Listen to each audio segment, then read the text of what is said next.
Hello, everyone, and welcome to another episode of Interabang Chats.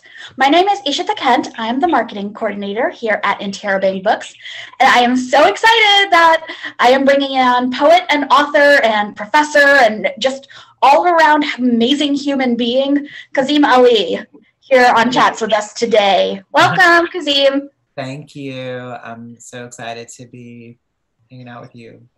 Yes. So Kazim and I have worked in the past on Sambhashana, which is my podcast outside of Interabang Books, but I knew I had to drag him over here to do an Interabang chat with me sooner rather than later because he's got the coolest career and has written so much cool stuff.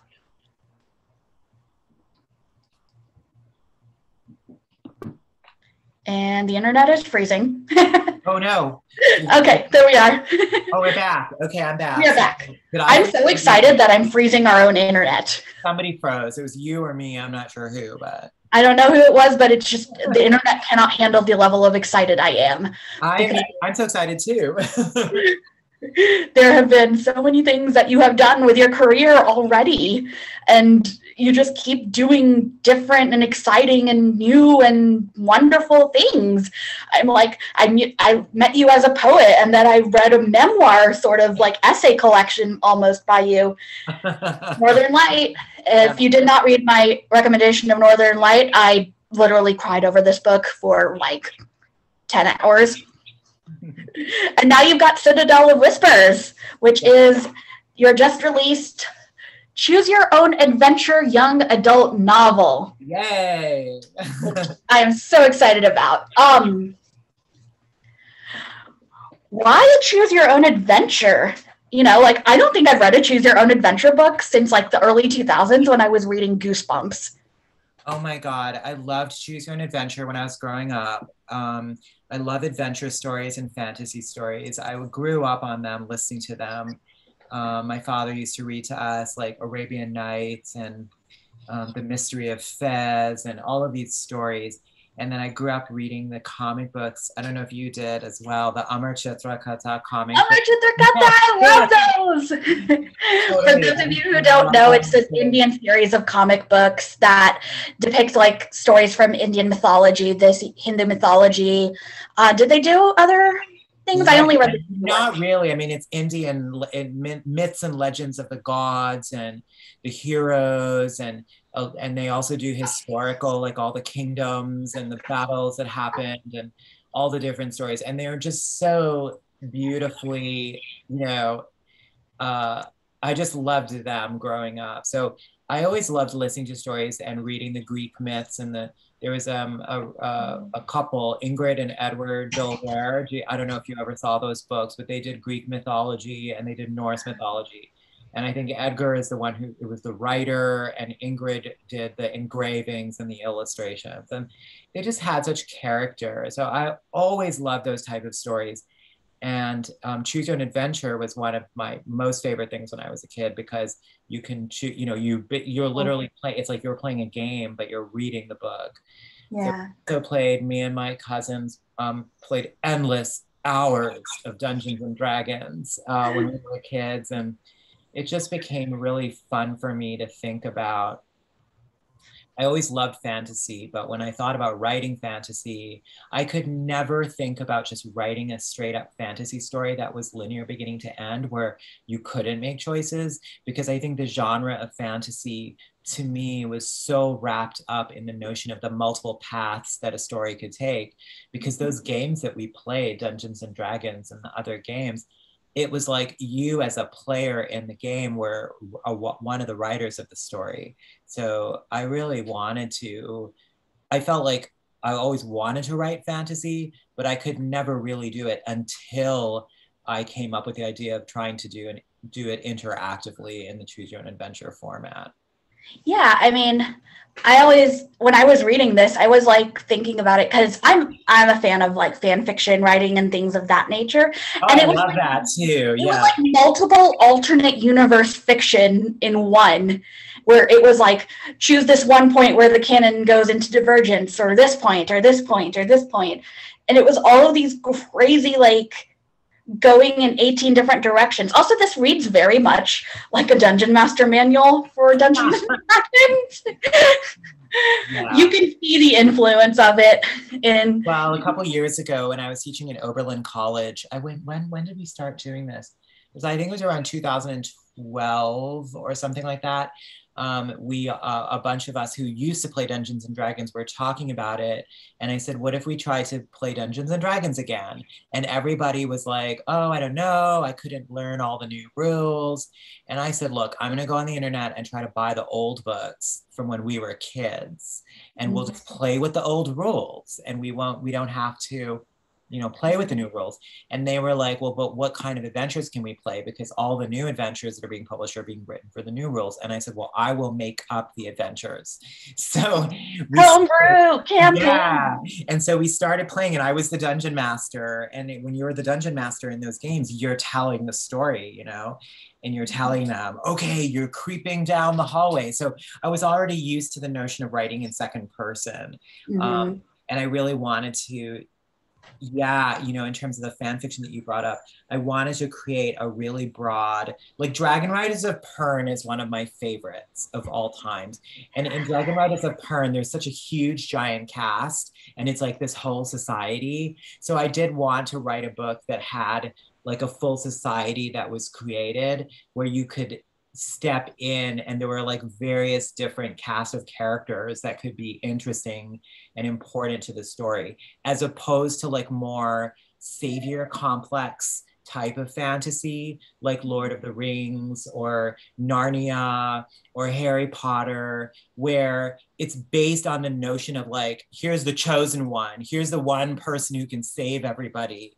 And so then it's not as interesting to plug in and like see who else is in that world, what else can they do, because everybody's a foil to the main figure. And I wanted to create a world instead where there were a whole range of people, all of whom had agency and all of whom were, either villainous or heroic or whatever, but they were all, interesting people. And so with the Choose Your Own Adventure, that you can do that because there's only one person who's making the decisions, but in a way, that person is an empty box because the reader becomes that person. They bring themselves, they're still the main character in my book. They are still a character, and they still have certain attributes based on the choices that I've laid out for them to make. But the spirit of them has to be animated. The reader comes in to complete the story, in other words. Yeah. Like how is that where you're trying to balance writing a character in a book where the reader has to bring some of themselves to it, but you still want like a decently fleshed out character in there? Like Rishi's not just a 2D insert yourself sort of thing. Yeah, there's a character there.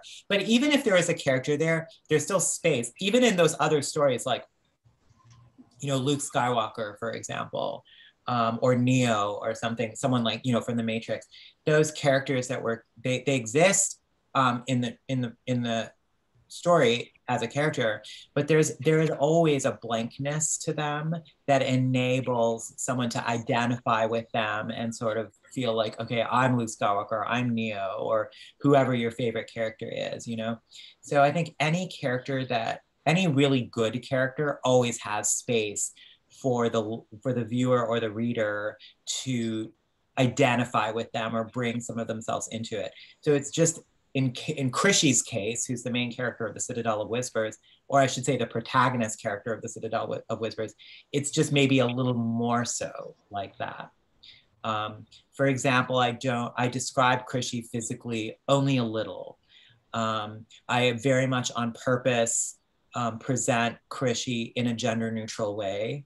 And so that a reader of either gender could imagine Krishy to be of their own gender, or a non-binary person, or a person of a different type of gender could imagine whatever they wanted in terms of who that character is. I felt like that was really important to me as well, and it fits into the story because the order in the story, the Whisperers that these kids are a part of, they have to be able to fulfill many roles.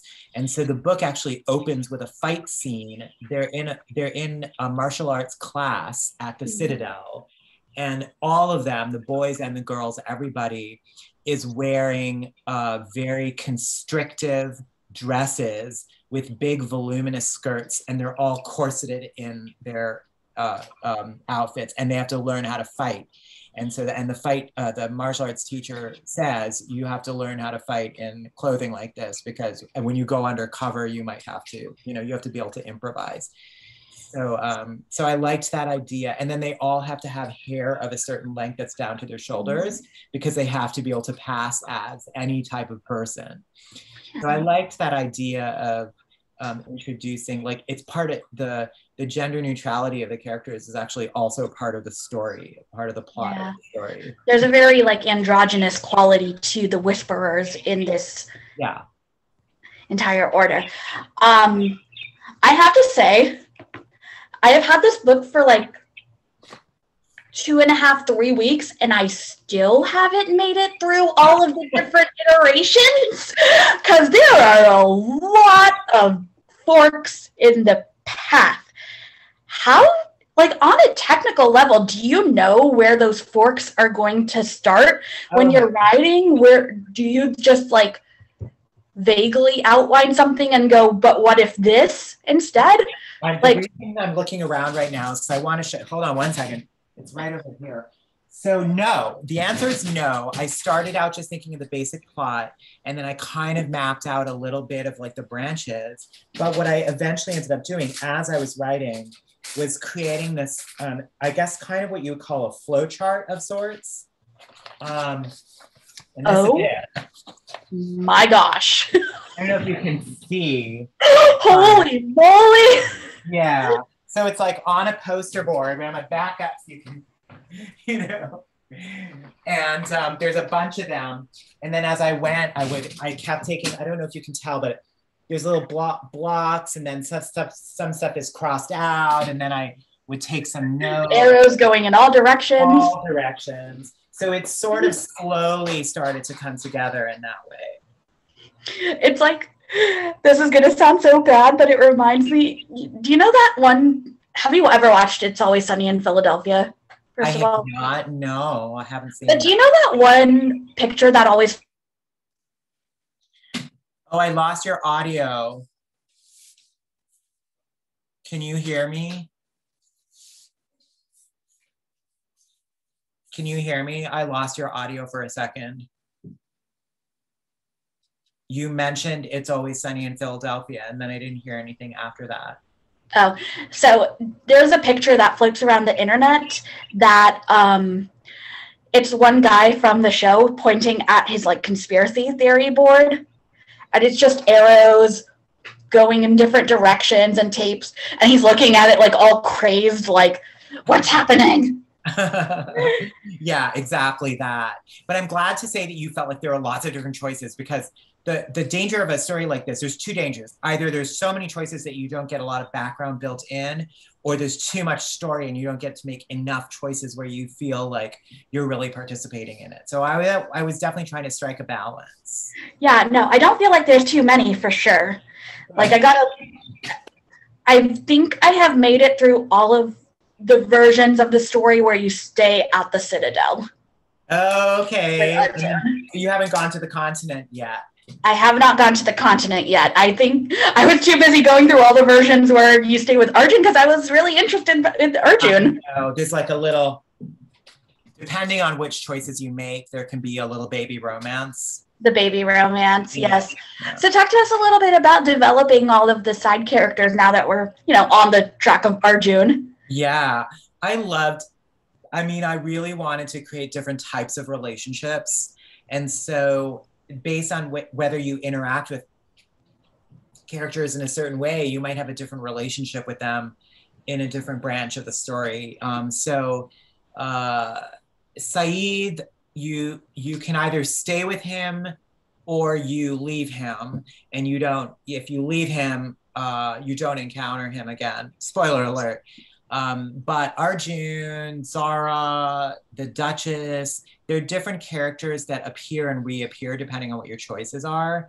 And like, say for example, your friend, you spend time with a character, you might meet them later and not having spent time with them and see a different side of them because you didn't have those experiences. Do you know what I mean? Mm-hmm. So I wanted to have that. And then there are different things that happen. Like, so you stayed at the Citadel and like had those adventures. If you go to the island, other things happen at the Citadel because you weren't there. And you'll just hear about it third hand. Like, oh, this is what happened at the Citadel. And you know what I mean? So like, there's this broad overarching story and there's a timeline that runs through the story. But depending on the choices you make, you're in a different place when all of that stuff happens. So that was the really tricky part for me to kind of hold all that in my head. And of course, this is meant to be the first book in a trilogy. And so the story will continue. And there will be certain points from this book that will kind of progress onwards. Like not every single path from this book continues in book 2, of course, because it would be impossible to do that. But certain of the plots do, you know, kind of progress in. So it's been exciting to start thinking about how the story is going to be, the whole story is going to be. That seems like it would be really hard to go into a trilogy out of a choose your own adventure. I know, yes, it is. You don't pick the easy way to do anything, do you? No, it's more fun this way. I mean, this is already such a departure from what you're quote unquote known for. I don't know. I don't know why either. I mean, I was writing poetry mostly, but I've always done multiple things. So I've translated, I've been an editor and a publisher. I used to dance in a modern dance company. That was 20 years ago or so. And then my new book, The Northern Light is nonfiction, but it's a hybrid between journalism and memoir, sort of. I don't know. It just gives me pleasure. And the notion of writing, you know, a fantasy story, kind of like for the young adult / young reader, but like, I guess the kind of book I wish existed when I was that young reader. What about like the young reader, young adult sphere, besides just, you know, you wanted to create a world that that you wished that you had at that age. What else about the young adult sphere is it that you think almost lends itself to writing these sort of more mythological and fantastical books that aren't necessarily quote unquote Western based? Yeah, well, I didn't want to have to. I mean, I wanted to make everything up. And I wanted to just sort of really have fun with it. I am not super excited by the darkness, I guess you would call it, and or the really, really explosive violence that exists in some, you know, quote unquote adult fantasy, like Game of Thrones or what have you, where the world is very richly imagined, but of course it relies on, you know, notions of power that are still, you know, part of our dominant kind of like, you know, patriarchal, hierarchical society. And I wanted to just have the freedom to reimagine all of that. And I'm also really, really interested in some of the most important activists that exist now are young people who can see more clearly than those of us who are just, you know, implicated in the system in different ways. And, you know, we've grown up with certain type of assumptions. And, you know, for a kid, it's almost like anything is possible. They're not bound by the same strictures or restrictions that we necessarily or unnecessarily, I mean, I'm not going to judge anybody, but who can say, but there's a freedom that we lack, almost a freedom of thought that we lack. And so you have these kids, you know, these young people from 14, 15, 16 who are in the Parkland school, you know, they're the same age as the kids who died in Sandy Hook, but they, you know, 7 years onward from that, or 6 years onward from that, had grown and become savvy with social media, and they were able to like, you know, take it to Twitter and take it to the halls of Congress and take it to the national stage, you know, David Hogg and his sister, and the other, you know, the other kids who are all there, a group of those activists, and Greta Thunberg and the whole range of Violet Peltier and the whole range of Indigenous activists who are working on climate change around the world. You know, they're all what we think of as kids. You know, they're all like 10, 11, 12, 14, 17. And, you know, this is equivalent in my generation. If you remember her, there was, you know, there was a woman who climbed up the redwood tree, Julia Butterfly Hill.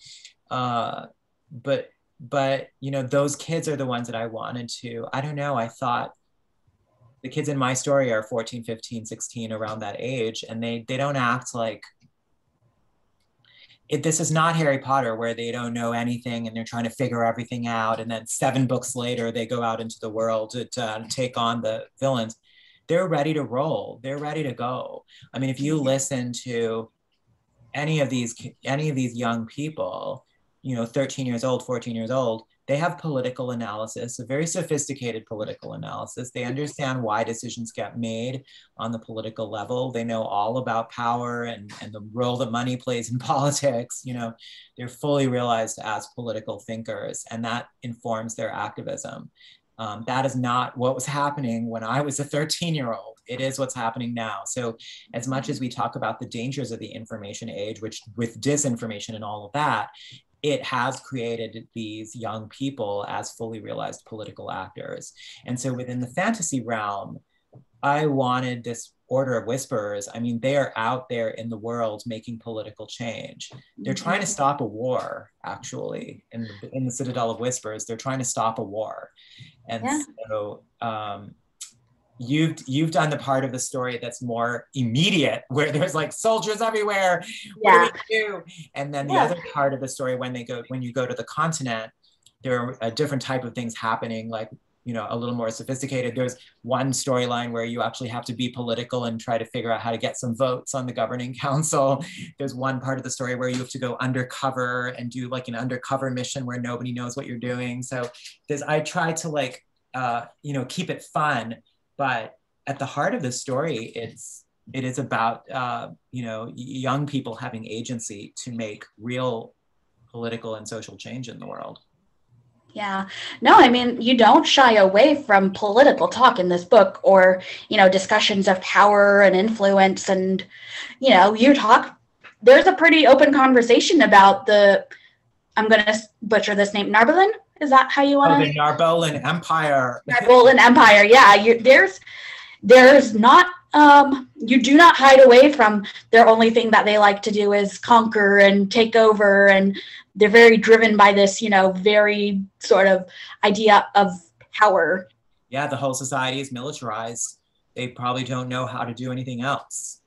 I mean, their society built around a military structure, and so that's almost what they do. Yeah, so it's got some level of, you know, the political intrigue and things like that. It just doesn't have, you know, the intense, violent aspect of it that more adult novels do. Yeah, there are definitely some fight scenes. Some people get, you know, there's like but it's a little more not cartoony violence. I mean, there are real fight scenes that are described, but I'd say it's more on the order of like a martial arts movie or something, like one of the more stylized, like Crouching Tiger, Hidden Dragon, or something like that, or that genre of action, Chinese action film, where the beauty of the art is also foregrounded in a sense. So yeah. I'm actually glad you brought up Crouching Tiger, Hidden Dragon, because the Citadel gives me a lot of Crouching Tiger, Hidden Dragon vibes, and I wanted to ask you how much that like those sorts of, like, you know, hidden away mystical dojos in the mountains, from Eastern literature, how did those?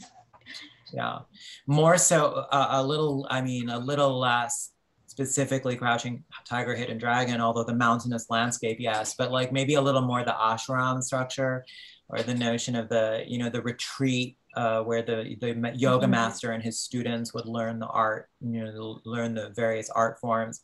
And the classical yoga arts that were taught,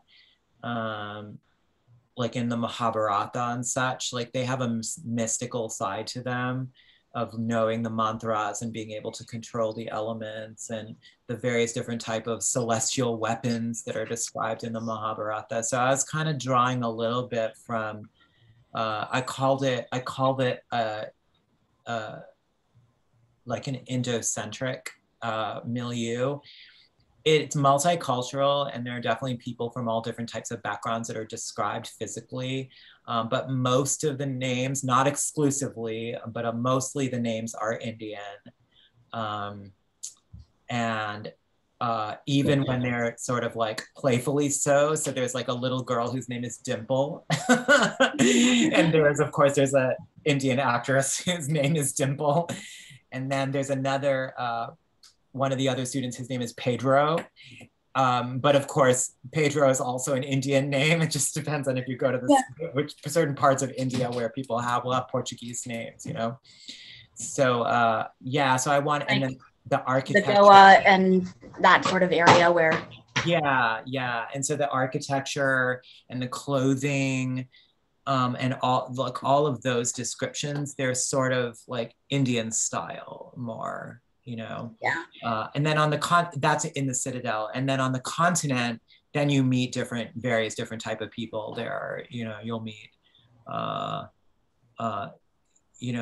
of my favorite aspects of the book on the continent is there's a tavern in the main town. So there's like a mainstay of fantasy stories is like the tavern that you stay at and pick up your gossip and figure out what's going on. So there's a tavern in Albar, which is the name of the city. Albar, it means in Arabic, it means the sea.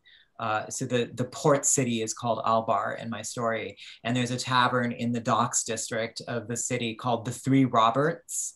And there's 3 proprietors, and each of them's name is Robert, or a version of Robert. And so depending on where you go in the story, you can meet each of the 3 of them, but they're not all in the same, but you have to like follow the different branches, and if you read all of the endings, you'll eventually meet all 3 of them. So I just kind of had fun with that a little bit. As I said, I was really trying to create a fleshed out world. Yeah.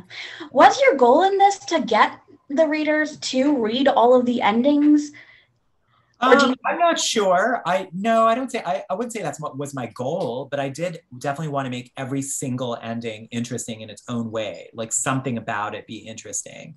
I didn't want there to be like this throwaway endings where it's like you die. I want to like that's fault. Everyone dies. The end. Everyone dies. Yeah, I wanted every single ending, even if it was like a failure, or you like lose, quote unquote lose. I still wanted the story to be good and something worthy in the story itself.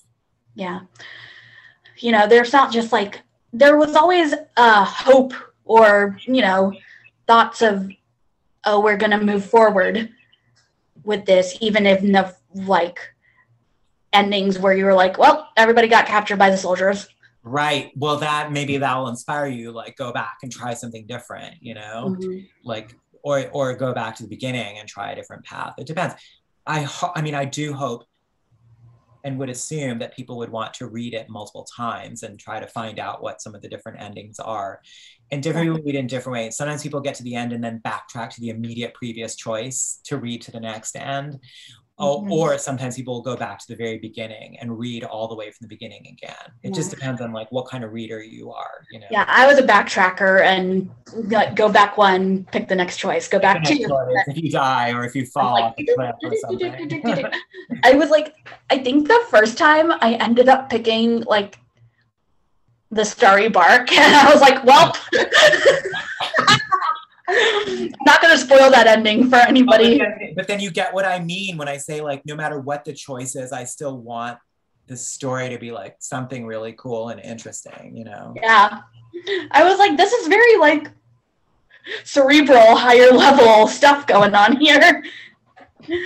It's not a lot of this isn't a typical fantasy story. And I had so much fun with it. I mean, really. Yeah. What are some of the other influences on your writing when you were like, did you look at any other kind of choose your own adventure stories, or were you just kind of pulling from the mythological aspects to? While I was writing this, was I? No, not really. I read a lot of them in advance of starting to plot this one out and write this one out, because I wanted to like learn about how those writers were handling the multiple paths. But I wasn't imitating any of them specifically. Yeah, Um, just kind of. but I was reading a lot of fantasy. I read, you know, David Eddings, Terry Brooks, Anne McCaffrey, of course, as much as I can. Mhm. Tolkien, C.S. Lewis, yeah, and then of course the Arabian Nights, huge influence. Saladin Ahmad is a young writer I'm friends with back in the day from New York. I'm saying young writer, he's my age, but I knew him when we were young. You're still young. Yeah, so he's written a fantasy book that's set in that Arabian Nights milieu. And you know, there are just so many, you know, my partner reads tons of Samuel Delany, so he's always talking to me about Samuel Delany, and I haven't read those as Samuel Delany as much, but so I read a lot while I was writing it, but I wasn't trying to copy anyone's style. And Right. the other thing about doing an interactive book is you can't really follow the, you know, the traditional hero's journey, you know, Joseph Campbell, the myth of the hero, that the stages of that, you can't really do it as much because the choices are so different every time. Yeah. So in a way that was good though. I felt released from the standard format of how these stories normally go, because it could be more of an adventure and more like a chaotic structure the way real life is, as opposed to following this pattern that is normally set down, like the Matrix and Star Wars and, you know, Tolkien. And you know, Tolkien haunts the Terry Brooks saga, also haunts the David Eddings saga. It's like people kind of can't, and also the C.S. Lewis, like that structure, people are, you know, you almost can't get away from that. And what people don't realize, or maybe do but don't care, or do realize and do care, whatever it is, but the Tolkien Lewis world is like very, very embedded in the European context. It's embedded in like the relationship to Asia versus the Ottoman, in a very specifically in a World War I, interwar World War II context of where the, you know, the villainous Ottomans, the Turks, you know, the description of the enemies in Tolkien and Lewis, they're describing Turkish people. Physically, you know, the skin, the clothes, if you go to the books and read. And then David Eddings in his Belgariad series, and Terry Brooks to a lesser extent, but he does it too. It's exactly the same. Yeah. I mean, I'm thinking about literally in The Lion, the Witch, and the Wardrobe, where the evil food is Turkish delight. Yeah. Like, and the people from that Kalamshan, I think it's called, they wear these dark robes and they've got these turbans and the scarf that goes around it. I mean, he's describing Arabs and Turks, you know. Yeah. And I mean, I want to kind of go back to the you felt free from like the structure sort of thought in there. You don't like structure or being married to one genre in any of your work, I feel like. I don't. I don't think I've ever seen anything that you've written that falls neatly into one sort of category. Yeah, you're probably right about that. It's also a challenge for me, like, to have a new project, to do something new. So within my nonfiction books, you know, with Fasting for Ramadan, it was a daily journal. It was like a diary. Then with Northern Light, it was sort of this hybrid journalism essay thing.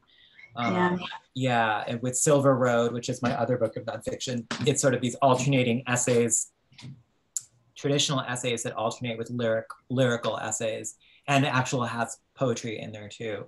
Yeah. So I think I always want to do something different, something new. Yeah. Do you think that comes from your poetry in a way?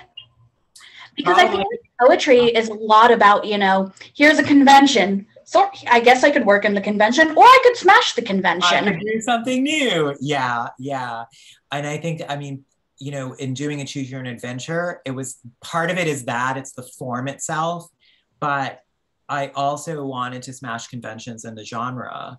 So I do have, like what I talked about, the characters, a little bit about Krishi not having a gender really that I determined, but the other characters too, they behave in their own different ways. So you have Zara, who's a girl, but is the best fighter in the school, but she also loves her long hair and she doesn't want to cut it. And then you have Saeed, who's this sort of small, skinny guy. He's always comic relief, but he's constantly being underestimated by the people around him. And on more than one occasion, if you make the right choices, he can defeat people who are bigger and stronger than him in physical fights. You know? I mean, even in the very opening chapter, he takes advantage of, you know, the fact that she's Zara, who's the best fighter in the school, has underestimated him. And so, yeah. And he like purposely makes himself look looser and not as ready so that he can drop and take her knees out. Yeah. So I wanted to do that too. I wanted to present another side of the traditional fantasy tropes, you know? So also in the story, one of my favorite characters, but definitely my favorite adult character, is the figure of the Duchess. I love the Duchess. Yeah. She's so cool. She's the coolest person. She's the swashbuckler character. She's a pirate captain. She knows how to fight, but she's a woman in her 60s. So it's sort of like, you know, I want like Susan Sarandon to play her in the movie version, you know, or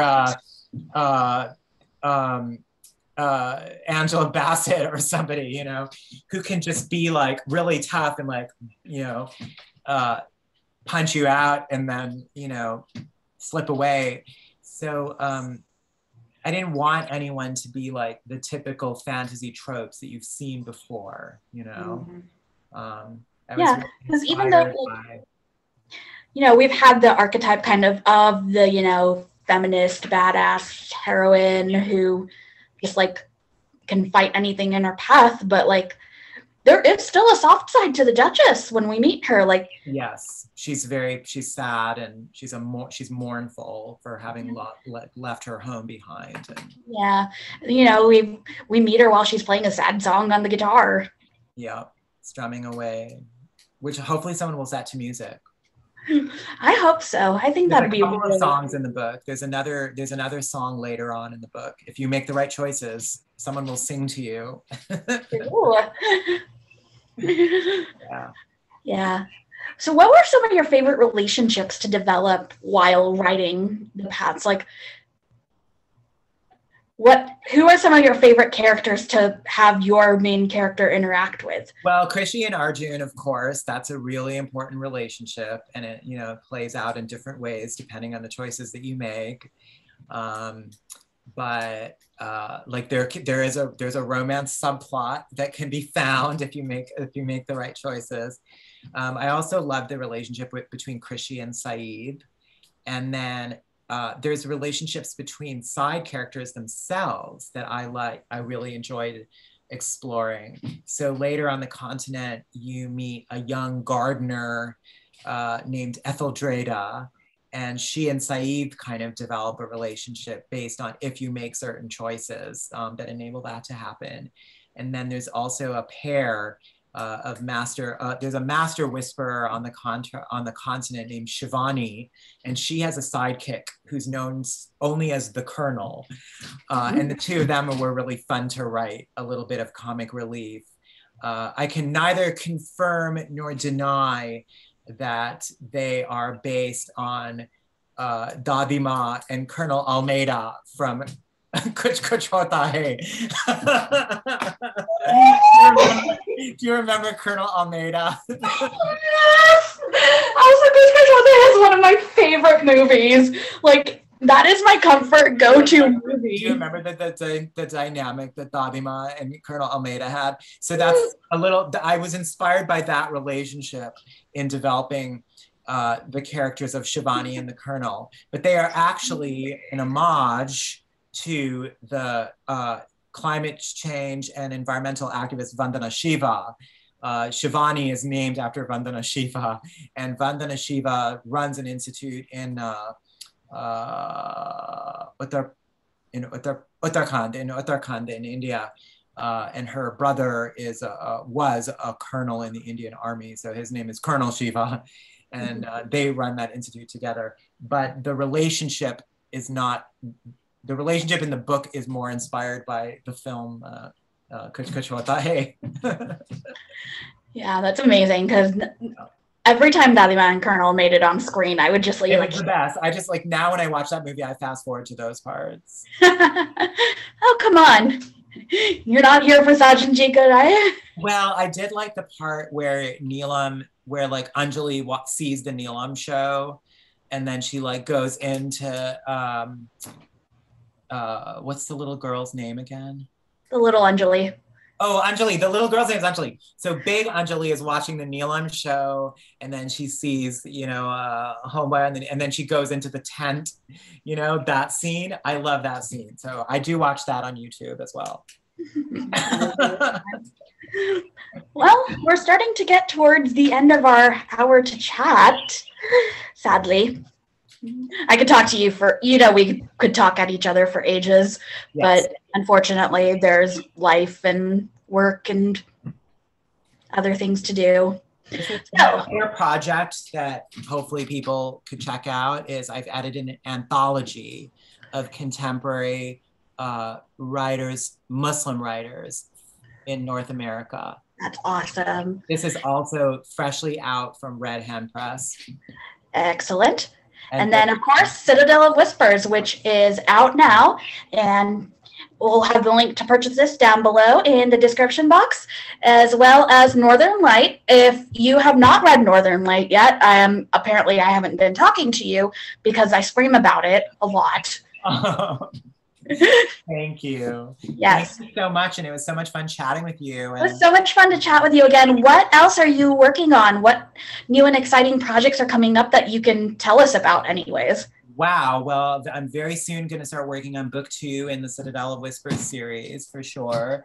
I'm also working on a book. I was a yoga teacher for many years, and among the things I did as a yoga teacher was I traveled to the Middle East and taught yoga classes in the Palestinian territory of the West Bank to Palestinian men and women too. I started out as teaching single gender classes for men because there were many women teachers in the territory, but there were not that many men as practicing and teaching. So I went to not only teach classes, but also train teachers. So I'm working on a manuscript about that experience. Fun. Out of curiosity, what yoga tradition do you? I was certified in Jivamukti yoga. Jivamukti, that's cool. Yeah. So that's really, really neat. Also, where can people find you on the internet if they want to find more about your work? Website? Yeah, I'm on Twitter. I'm at Kazim Ali Poet on Twitter and Instagram. Yay. Yeah. All right. Twitter is what most of my updates are. Yeah, Twitter is where it is. Instagrammer. Yeah. Besides, apparently, as we learned this week, Twitter is the social media to be on. Apparently, yeah. All righty. Well, thank you for your time this evening, afternoon. Thank you so much. Afternoon for you. Yeah, thank you. All right. Everybody else, have a wonderful night, morning, evening, whenever you're watching this, and we will see you on our next Interabang chat. Bye-bye.